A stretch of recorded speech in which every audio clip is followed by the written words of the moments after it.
Hi, my name is Ross and this is my swing analysis for Me and My Golf TV.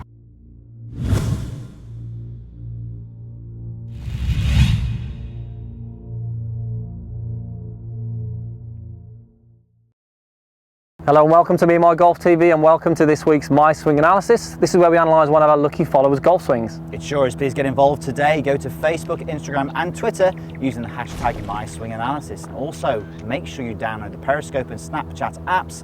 It allows you to see live Q&As on Periscope and also behind the scenes with Snapchat. Yes, get involved, guys. Right, okay, we have a very special My Swing Analysis today from Ross Stenhouse, you've seen from the intro there. Now, Ross actually emailed us about a week ago, Pierce, with a very emotional story. Now, Ross used to play golf as a junior, had a bit of time off as he was sort of growing up, and then him and his wife actually fell pregnant. A very sort of happy time for them. But unfortunately, on the due date to give birth, they actually gave birth to a stillborn daughter, baby Aria. Now, this is a really sad story, but I mean, why Ross emailed us, he actually wanted to thank us. You know, he said that it was a very tough time for him and his partner to go through. I think he had to have time off work, and he actually really got involved and started watching the whole golf YouTube community. And he said it really helped him get through that tough time. You know, he felt that he could be happy again. He really enjoyed watching all the content that we were all producing. And you know, for us to sort of make a difference in somebody's life where we were creating golf videos, Pierce. Yes, yeah. You know, and it really touched us, like you say, you know, to be able to do that for someone was really special. So we thought we'd do a swing analysis for Ross to really thank him for watching our videos, but also to help bring a little bit more joy. Hopefully we can help improve his game as well, Pierce. Let's help improve that game. So we're here at the world headquarters of David Ledbetter Academy, and this fits in good with his swing analysis, Pierce, doesn't it? It does indeed, yeah. We with the A-swing. We weren't going to do this video until later in the week, but we're doing some golf work, some videos here with the Ledbetter Academy, and as you were about to say there, Andy, the A-swing, we did some work with David on that, and when we look at Ross's golf swing, there's some similarities that definitely we can, certain elements we can put into it. So let's get into it straight away. Now, Ross plays off about sort of 14. He'd like to get to single figures, so let's see how we can help him do that. Let's look at the down the line view first. So posture is pretty good, setup looks good here, but we're going to look more in the golf swing. Now, as we go into his backswing here, we're going to see very early on in the move away, the club gets a little bit behind the hands, okay, what we call a parallel point one, behind the hands there, and we'll see that right arm gets very bent and sort of folded too early. Now, halfway back, we'll see the butt end of the club is pointing down in front of the target line, and sort of this, a bit of very flat position, Pierce, yeah. As we continue to the top, we'll also see from here the left shoulder gets very high in what we call a flat shoulder plane. Yeah. Now, as we go into the downswing, we'll see starts the downswing, the club tends to start to steepen here, but also what we see is what we call the early extension, where the pelvis moves towards the golf ball and we lose those good body angles down at impact, where Ross actually gets to an impact where that shaft is very high and very upright. Very high, isn't it? Exactly, yeah. The whole body. So let's look at the front-on view and see what we can see from there. More downline view is the main view here, but as we move away, we'll see that, again, that right arm sort of fold and get the club behind.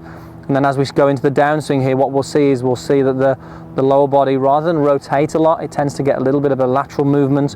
We'll see the right foot slide a little bit, and it's very difficult for him to clear that body out the way there. Yeah. So his bad shot is a sort of high right sort of slice, if you like. The driver pulls with the irons as well. Definitely. So two things we need to look at then with Ross, Pierce. We need to look at really backswing to help him prepare for a good downswing, and we'll talk about how we can sort of link in some of the A-swing with that, and then downswing, Pierce, sort of get back into a better position at impact. So talk us through what Ross does, and then we'll go into how we want to change it. Go through it in a little bit more sort of detail, I suppose. So Ross, when that club's going away, as Andy said there in the analysis, that the club head wants to go behind your body maybe a little bit too quickly. Now when this happens, look what happened to my lead shoulder. Straight away the lead shoulder's starting to raise, so we're in a position where we're almost starting to stand up as we're just taking the club back a few feet. But then from there, as you continue up, we'll see that the shaft, as Andy mentioned, flattened off, the shoulder plane flattens off. I'm exaggerating this a little bit, but from this position here, very difficult now. Well, how am I going to get to hit a golf ball consistently with a good downswing? So it's very difficult to do that. So we need to give you a drill for that backswing, which is going to help prepare you more for the downswing. Right, okay, so let's show us that drill then, Pierce. Okay, so what we're going to do, get you to set up, split the grip. So we're going to get your right hand, slide it down the handle, so it's just holding on to the shaft there. That's the minimum you need to do.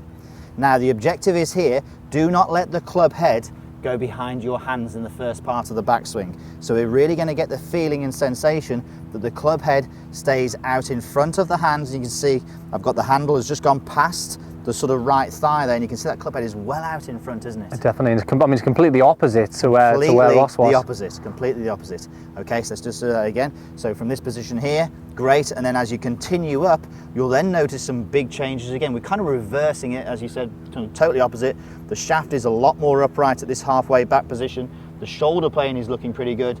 Top of the backswing, we can see club pointing in a very different position, but really like how the shoulders are in a good plane from there. Definitely. So that's really going to help prepare you for that better. So we're getting those angles a lot better in that backswing. You say less compensations to sort of happen on the way down then. So let's go through that. Let's go through a shot then, Pierce, with that. Okay. I mean, the key thing here is when you do this, Ross, as well, it's great to have a mirror behind you so you can see exactly what you're feeling and seeing that the club is slightly more in front and getting that more of an upright position. Yeah, and there's nothing wrong with having a few sort of waggles, whether it be slow ones or fast ones, getting that sort of club in that position and then putting the hands into the good grip, the normal grip should I say, and then going through that. We'll talk about this in a moment, what that's there for. That's there for the downswing. So same feeling as the drill in the backswing.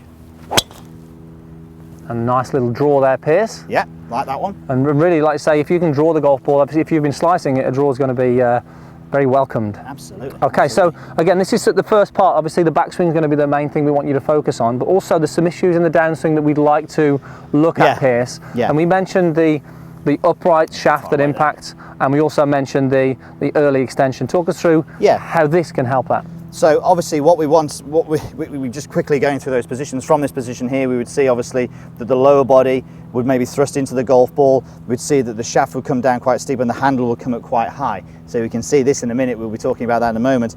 But there you can see that there is just going to give him all those inconsistencies when he's striking the golf ball. So what we need to do is to give you a drill on getting that handle literally lower. So we've got a post in the ground here outside of the golf ball, approximately the same angle as the driver. Got a head cover on there just in case you clip it with your hands and the handle.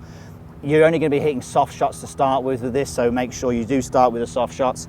But the feeling we want to be able to get you to do is that in your downswing now, when you start the lower body, so when the downswing is started by the lower body, the handle can come down lower, the shaft can shallow off, and that golf club you can see there is coming in from a totally different angle from what it used to before. And you can see when we strike the golf ball, the handle is a lot lower, and because this post is in the ground, it's forcing me back, so I'm not early extending it all either. So actually it's really helping the plane of the club on the way down, the path of the club, the handle of the club it's lowering and keeping the pelvis back. So it does quite a few definitely improvements in that downswing. It does. So just getting that handle low, like I say, it's almost attacking everything that we wanted to do. Keeping the handle low forces the pelvis back. It's going to give you some more room, hopefully, to clear and rotate through the ball, as opposed to getting this motion here where we're up there. And that's what's going to help deliver more consistent path and face, Pierce. Definitely, yeah, and you can experiment with how close you want to get to this, so you can get quite brave and get in there quite close. Just make sure you do it soft to start with. That's okay. Right, Pierce, do me a rehearsal for me. Yeah. This is how we want Ross to do it, and then just do me a soft shot, just so we can see. Again, soft shots are going to be great to start with this. So again, I'm making sure that when I'm doing my rehearsals, I'm making sure my backswing is good, but then on the downswing, I'm really almost feeling, for me, it feels like it's a squatting motion. Don't want to talk too much about that, but I can really feel that handle is coming in closer to my body and not lifting up. Okay, so hit a soft one. Yep. So here you go, 100 yards.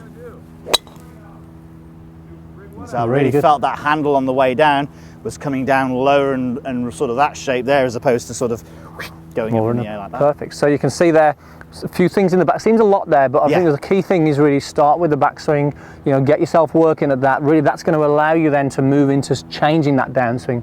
So sort of a bit of a two-pronged approach there, Pierce. They will flow quite quickly, because once you're working at that drill there, you can get it quite quickly, and then you'll be able to get the flow on the backswing, and then it's all about that downswing.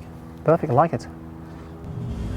Okay, Ross, there you have it. I hope that helps you and your golf. Big thank you for sending us the message, obviously, and our hearts go out to anyone else who's had to go through these difficulties as well. And guys, hope you all enjoyed the video as well. Some good things in there, some in-depth things, but definitely they're going to help improve your golf swing. Guys, if you haven't already, hit the subscribe button. It is for free, and post your comments down below what you think about that video. Definitely, and for lots more great ways to improve your golf, make sure you visit meandmygolf.com in the corner there for your free 7-day trial, and we'll see you next time on Me and My Golf TV. Thanks for watching.